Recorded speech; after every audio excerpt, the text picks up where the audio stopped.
you need to ask yourself at any point, you could do this right now if you like, what's your level of autonomic arousal? Autonomic arousal is just the continuum, the range of alert to calm.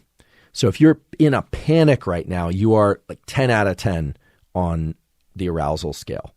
If you're asleep, you're probably not comprehending what I'm saying, although maybe a little bit. But let's say you're very drowsy, you might be at a 1 or a 2. So you always have to ask, where are you on the arousal scale?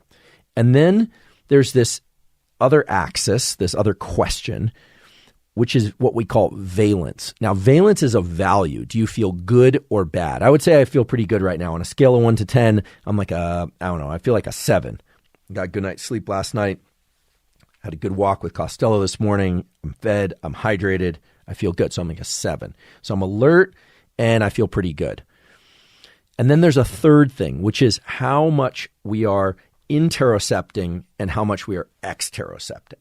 All right. So how much our attention is focused internally on what we're feeling and how much it's focused externally. And this is always going to be in a dynamic balance.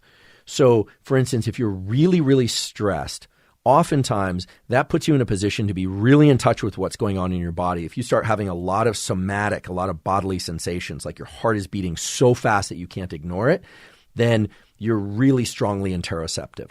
But also sometimes you're really stressed because someone's stressing you out or somebody sends you a text message or makes a comment about a YouTube thing you posted or something and you're really triggered by it. That never happens to me, but if it does happen to you, then you're exterocepting. So there are these 3 things: how alert or sleepy you are, that's 1. How good or bad you feel, that's 2. And then whether or not most of your attention is directed outward or whether or not it's directed inward. And much of what we call emotions are made up by those 3 things. And so let's return now to development, but tuck that away and just kind of think about it.